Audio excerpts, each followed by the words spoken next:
नमस्कार। आज हम आपके लिए लेके आए हैं फिजिक्स यानी कि भौतिक विज्ञान में प्रकाश का चैप्टर। इसमें आपके 31 बहुत ही महत्वपूर्ण प्रश्न हैं। इसको आप लोग हमारे साथ साथ अपने क्वेश्चन करते जाइए और आप भी अपना स्कोर चेक करिए। चलिए शुरू करते हैं। क्वेश्चन नंबर 1 में है, प्रकाश की किरणें गमन करती हैं सीधी रेखा में, टेढ़ी रेखा में, किसी भी दिशा में या इनमें से कोई नहीं। तो प्रकाश की किरणें सीधी रेखा में गमन करती हैं। ऑप्शन नंबर ए इसका राइट आंसर हो जाएगा। क्वेश्चन नंबर 2, प्रकाश के परावर्तन के कितने नियम हैं? प्रकाश के परावर्तन के कितने नियम हैं? तो 2 नियम हैं। Option number B right answer हो जाएगा। कौन कौन से? पहला नियम, आपतित किरण, परावर्तित किरण तथा आपतन बिंदु पर खींचा गया अभिलंब तीनों एक ही तल में होते हैं। ये हो गया तल हो गया, ये आपतित किरण हो गई, ये परावर्तित किरण हो गई और इसके बिंदु पर खींचा गया अभिलंब तीनों एक ही तल में होते हैं। दूसरा नियम क्या है? आपतन कोण का मान और परावर्तन कोण का मान सदैव बराबर होता है। ये सेकंड नियम हो गया। आपतन कोण और परावर्तन कोण, इन दोनों का मान कैसा होगा? हमेशा बराबर होगा। चलिए नेक्स्ट क्वेश्चन पे। क्वेश्चन नंबर 3, तो इसका राइट आंसर हो जाएगा क्वेश्चन नंबर 2 का बी। नेक्स्ट, निम्नलिखित में से कौन से लेंस की क्षमता का ऐसाई मात्रक है? तो इसमें लेंस की क्षमता का ऐसाई मात्रक पूछा है, तो इसका राइट आंसर हो जाएगा ऑप्शन नंबर सी, डायोप्टर। चलिए नेक्स्ट क्वेश्चन। क्वेश्चन नंबर 4, निम्नलिखित में से किसका अपवर्तनांक सबसे अधिक होता है? वायु का, बर्फ का, कांच का, हीरा का। तो इसमें ऑप्शन नंबर डी, हीरा का जो अपवर्तनांक होगा सबसे अधिक होता है। तभी तो हीरा जो है आपका बहुत ज़्यादा चमकदार होता है, क्योंकि उसका जो है रिफ्लेक्शन बहुत ज़्यादा होता है। चलिए नेक्स्ट क्वेश्चन। निम्नलिखित में से किस माध्यम में प्रकाश की चाल सबसे अधिक होती है? तो कांच में होगी, पानी में होगी, लोहे में या फिर निर्वात में। तो ऑप्शन नंबर डी इसका राइट आंसर हो जाएगा, निर्वात में। निर्वात में प्रकाश की चाल सबसे अधिक होती है। किसी कार की हेडलाइट में प्रयुक्त दर्पण निम्नलिखित में से कौन होता है? अवतल दर्पण होता है, उत्तल दर्पण होता है, समतल या पर समतल या उत्तल दर्पण। तो किसी भी गाड़ी की हेडलाइट जो होती है उसमें कौन सा दर्पण का प्रयोग होता है? अवतल दर्पण। हेडलाइट में अवतल दर्पण, ध्यान रखने वाली बात। कौन सा दर्पण आमतौर पर वाहनों में पीछे देखने के लिए दर्पण के रूप में प्रयोग किया जाता है? अब ये पीछे देखने की बात हो, जो अपनी मोटरसाइकिल, कार, बस या किसी भी और वाहन में जो भी साइड का शीशा लगा रहता है देखने के लिए, तो वो कौन सा होता है? हमेशा उत्तल दर्पण का प्रयोग होता है। Next question. उत्तल दर्पण के सामने एक वस्तु को रखा गया है, इसके प्रतिबिंब की प्रकृति कैसी होगी? उत्तल दर्पण के सामने अगर कोई वस्तु रखेंगे तो उसका प्रतिबिंब कैसा बनेगा? तो उसका प्रतिबिंब बनेगा काल्पनिक। काल्पनिक को आभासी भी कहते हैं, आभासी भी कहते हैं। आभासी बनेगा और सीधा बनेगा और वस्तु से छोटा बनेगा। उत्तल दर्पण पे आभासी, सीधा, वस्तु से छोटा प्रतिबिंब बनेगा। चलिए नेक्स्ट क्वेश्चन पे। किसी उत्तल लेंस की फोकस दूरी हमेशा होगी, तो फोकस दूरी कैसी होगी उत्तल लेंस की? उत्तल लेंस की फोकस दूरी हमेशा धनात्मक होगी।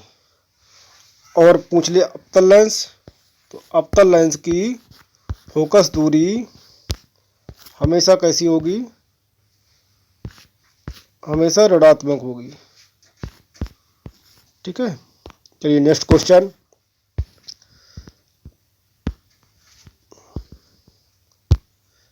किस दर्पण का उपयोग सामान्यतः वाहनों को पीछे देखने में दर्पण के रूप में किया जाता है? फिर से दोबारा क्वेश्चन रिपीट हुआ है। वाहनों को पीछे देखने में किस दर्पण का प्रयोग किया जाता है, ये पूछ रहा है। तो इसका राइट आंसर हो जाएगा ऑप्शन नंबर सी, उत्तल दर्पण। नेक्स्ट क्वेश्चन, निम्न में से किस दर्पण की फोकस दूरी धनात्मक होती है? तो किस दर्पण की फोकस दूरी धनात्मक होगी? तो उत्तल दर्पण की फोकस दूरी धनात्मक हो जाएगी। Option number B right answer. Question number 12, किसी लेंस द्वारा उत्पन्न आवर्धन का एसआई मात्रक क्या है? तो इसका option number D right answer हो जाएगा, मात्रक विहीन। लेंस का उत्पन्न आवर्धन का एसआई मात्रक मात्रक विहीन होता है।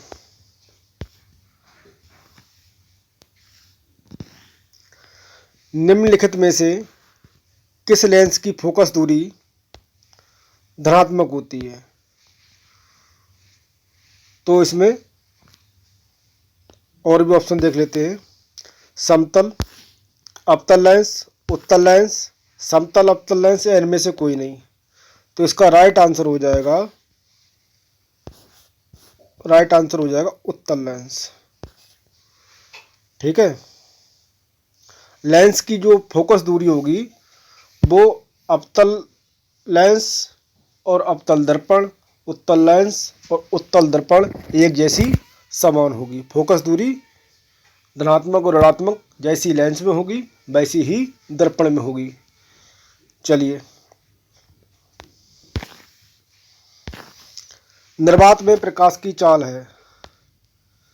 क्वेश्चन नंबर 14, निर्वात में प्रकाश की चाल है। तो निर्वात में प्रकाश की चाल क्या है? 3 × 10⁸ मीटर पर सेकेंड। तो option number A right answer हो गया।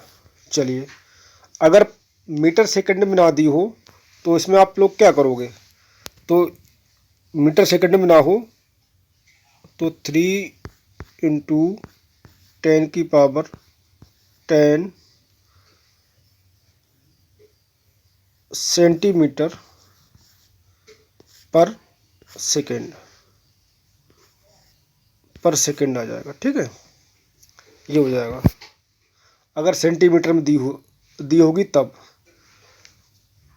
चलिए, एक उत्तल लेंस की क्षमता 1 डायोप्टर है तो उस लेंस की फोकस दूरी क्या होगी? एक उत्तल लेंस की क्षमता 1 डायोप्टर है तो उस लेंस की फोकस दूरी, तो फोकस दूरी क्या होगी? इसका जो सूत्र है P बराबर 1/f, P बराबर 1/f इसका जो है सूत्र हो जाएगा। चलिए देखिए, जरा देख लेते हैं इसको। P बराबर 1/f, तो P क्या है? लेंस की क्षमता है, और F क्या है? ये फोकस दूरी है। तो इसको सॉल्व करते हैं तो P बराबर 1/f में क्या है? 1 डायोप्टर। तो यहाँ पर प्लस माइनस कुछ लिखा हुआ नहीं है, तो ये केवल 1 लिखा हुआ तो उसको हम प्लस में मान लेते हैं। तो +1 डायोप्टर। अब हमने 1 से 1 को काट दिया तो क्या बचा हमारे पास? 1 ही बच गया। तो 1 मीटर में 1 मीटर में 100 सेंटीमीटर होते हैं। तो ऑप्शन नंबर सी इसका राइट आंसर हो जाएगा। निम्नलिखित के क्वेश्चन नंबर 16, निम्नलिखित प्रकाश के रंगों में से किस रंग का अपवर्तनांक अधिकतम है? अब इसमें बताना है आपको कि किस रंग का अपवर्तनांक सबसे अधिक होगा। लाल का होगा, पीला का होगा, हरे का होगा या बैंगनी का होगा। तो इसमें option number D right answer हो जाएगा, बैंगनी का। बैंगनी रंग का जो अपवर्तनांक होता है सबसे अधिक होता है और लाल रंग का अपवर्तनांक सबसे कम होता है। इसीलिए आप देखते होंगे चौराहे पे या रेलवे लाइनों पर जो आपके सिग्नल लगे होते हैं वो लाल ही रंग के इसीलिए बनाए जाते हैं। नेक्स्ट क्वेश्चन, पानी में डूबे हुए एक उत्तल लेंस की फोकस दूरी हवा में इसकी फोकस दूरी की अपेक्षा अधिक होती है, कम होती है या अपवर्तित रहती है, इनमें से कोई नहीं। तो पानी में डूबे हुआ जो उत्तल लेंस होगा उसकी फोकस दूरी की क्षमता हवा की अपेक्षा कम हो जाएगी। Option number B right answer. Next question, कौन सा लेंस अपसारी लेंस भी कहलाता है? कौन सा लेंस अपसारी लेंस भी कहलाता है? तो इसको आप लोग ध्यान से देखिए, ये हो जाएगा आपका अवतल लेंस। अवतल लेंस होता है अपसारी और अवतल जो दर्पण होता है, अवतल लेंस अपसारी और उत्तल लेंस अभिसारी। लेकिन अवतल लेंस बराबर उत्तल दर्पण दोनों अपसारी हो जाएंगे। अवतल लेंस अपसारी होगा और उत्तल दर्पण अपसारी होगा। अवतल दर्पण और उत्तल लेंस ये कैसे हो जाएंगे? ये अपसारी हो जाएंगे। तो यहाँ पर क्या है? अपसारी है तो अवतल लेंस जो हो गया वो आपका कैसा हो गया?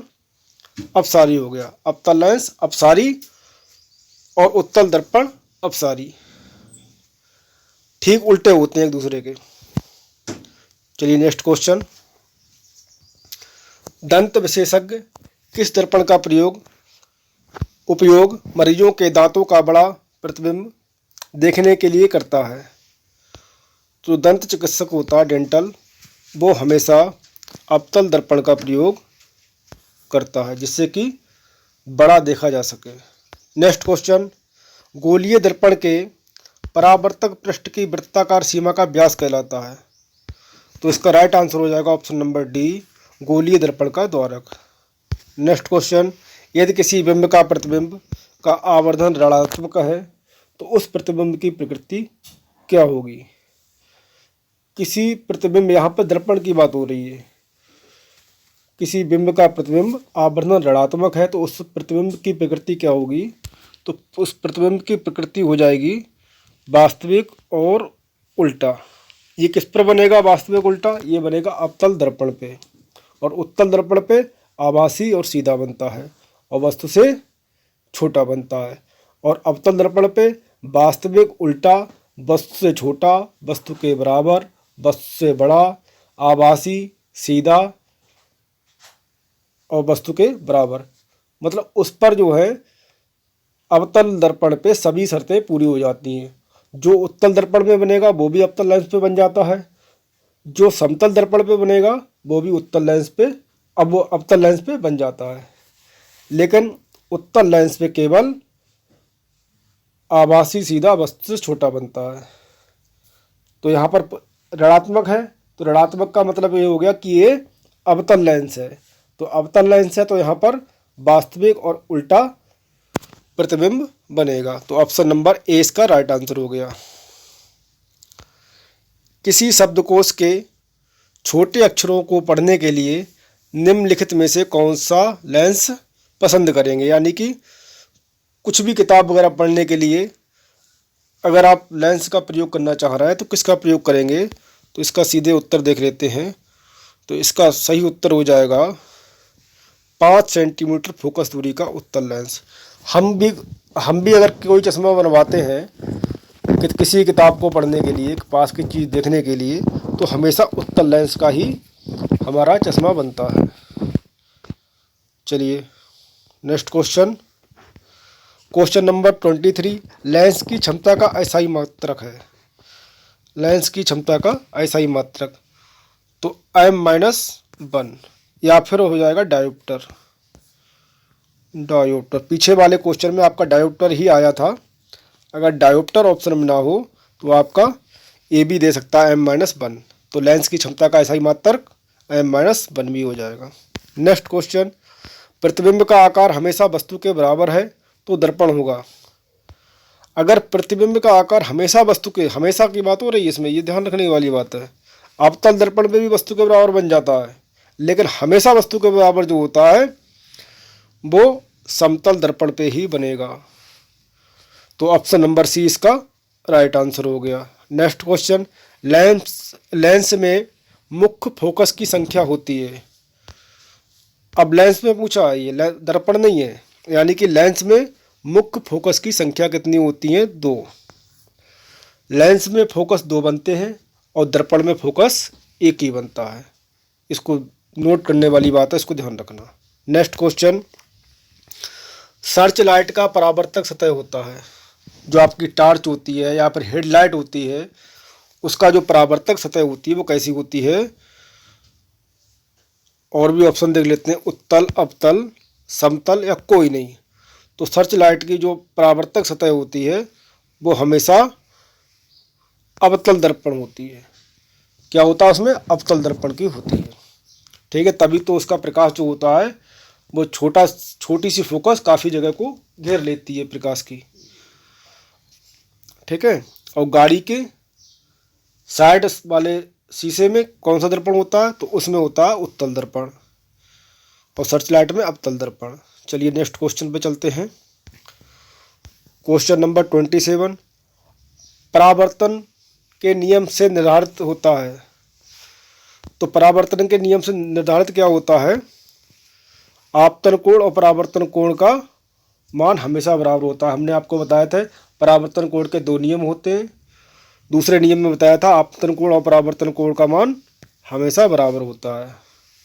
ठीक है, तो परावर्तन का नियम, दूसरे नियम के आधार पर आपतन कोण इक्वल टू परावर्तन कोण। चलिए नेक्स्ट क्वेश्चन, प्रकाश के अपवर्तन के कितने नियम हैं? अब यहाँ पर अपवर्तन के नियम पूछ लिए हैं, तो प्रकाश के अपवर्तन के भी 2 नियम हैं। कितने नियम हो जाएंगे? 2 नियम हो जाएंगे। कौन कौन से हो जाएंगे इसको भी आप लोग देख लो। आपतित किरण, अपवर्तित किरण, आपतन बिंदु पर खींचा गया अभिलंब, तीनों एक ही तल में होते हैं। देखिए ये है। ठीक है, अब ये हो गया, आपतित किरण हो गई और ये बीच का अभिलंब हो गया। अब अपवर्तित किरण क्या होता है? ये अपने मार्ग से इधर ना जा करके ये अपने मार्ग से सीधे भटक जाती है, विचलित हो जाती है, तो इसको क्या बोलते हैं? अपवर्तित किरण बोलते हैं। ठीक है, तो आपतित किरण, अपवर्तित किरण, आपतन बिंदु पर खींचा गया अभिलंब, तीनों एक ही तल पे होते हैं। तो ये हो गई आपतित किरण, ये अपवर्तित किरण, ये आपतन बिंदु पर खींचा गया अभिलंब, तीनों एक ही तल पर हो गए, एक ही तल पर हो गए। दूसरा क्या नियम है इसका? आपतन कोण की जया, परावर्तन कोण की जया तथा आपतन कोण की जया, आपतन कोण की जया तथा अपवर्तन कोण की जया का अनुपात एक ही नियतांक होता है। तो इसका दूसरा नियम हो गया। तो आपका जो क्वेश्चन पूछ रहा है प्रकाश अपवर्तन के कितने नियम होते हैं? तो 2 नियम होते हैं। प्रकाश परावर्तन के कितने नियम होते हैं? 2 नियम होते हैं। परावर्तन के भी 2 नियम, अपवर्तन के भी 2 नियम। चलिए नेक्स्ट क्वेश्चन, दाढ़ी बनाने में कौन सा दर्पण उपयुक्त होता है? तो दाढ़ी बनाने में हमेशा अवतल दर्पण का प्रयोग होता है। अब आप कहोगे अवतल दर्पण का प्रयोग कैसे होता होगा? समतल दर्पण में हमारे घर में प्रयोग होता है, तो दाढ़ी बनाने वाला वही प्रयोग, वैसा ही प्रयोग होता है। आपकी जो आम दुकानें होती हैं इन पर जो है समतल दर्पण का ही प्रयोग कर लेते हैं, क्योंकि वो सस्ता मिलता है। लेकिन जो अच्छी स्टैंडर्ड दुकानें होती हैं वहाँ पर अवतल दर्पण का प्रयोग करते हैं, जिससे कि चित्र बड़ा दिखता है। चलिए नेक्स्ट क्वेश्चन, समतल दर्पण द्वारा बना प्रतिबिंब होता है। समतल दर्पण द्वारा बना प्रतिबिंब कैसा होता है? काल्पनिक। काल्पनिक यानी कि आभासी, आभासी। ठीक है, समतल दर्पण पे प्रतिबिंब होगा काल्पनिक, या फिर इसी को आभासी कहेंगे, सीधा और वस्तु के बराबर होगा। और उत्तल दर्पण पे आभासी सीधा वस्तु से छोटा होगा। बस ये अंतर है उत्तल में और समतल दर्पण में। चलिए नेक्स्ट क्वेश्चन, लास्ट क्वेश्चन है आज की। सीरीज का। क्वेश्चन नंबर 31, किस लेंस के द्वारा सिर्फ काल्पनिक प्रतिबिंब बनता है? उत्तल, अवतल, बाईफोकल या इनमें से कोई नहीं। अब यहाँ पर लेंस की बात हो रही है, यहाँ पर दर्पण नहीं है, तो लेंस पर काल्पनिक प्रतिबिंब कहाँ बनेगा? क्वेश्चन नंबर 31 पे। तो काल्पनिक यानी कि आभासी प्रतिबिंब कहाँ पर बनेगा, बताइए। तो इसमें आभासी प्रतिबिंब यानी कि सिर्फ की बात हो रही है। अब आपका उत्तल दर्पण में कैसा प्रतिबिंब बनना था? उत्तल दर्पण में जो प्रतिबिंब बनना था वो आभासी और सीधा बनना था और वस्तु से छोटा बनना था। तो यहाँ पर काल्पनिक प्रतिबिंब पूछ रहा है, तो काल्पनिक यानी कि लेंस की बात हो रही है, तो ये उल्टा बनता है, यानी कि दर्पण से ठीक उल्टा। तो किस लेंस के द्वारा सिर्फ काल्पनिक प्रतिबिंब बनता है? सिर्फ यानी तो अवतल लेंस पर सिर्फ काल्पनिक प्रतिबिंब ही बनेगा। चलिए, आज के लिए इतना ही, फिर नई वीडियो के साथ मिलते हैं। तब तक के लिए हमारे चैनल के लिए आप लोग सब्सक्राइब कर लीजिए, जिससे कि हम जो हैं मोटिवेट होकर के आपके लिए नई वीडियो लेकर आ सकें। तब तक के लिए धन्यवाद।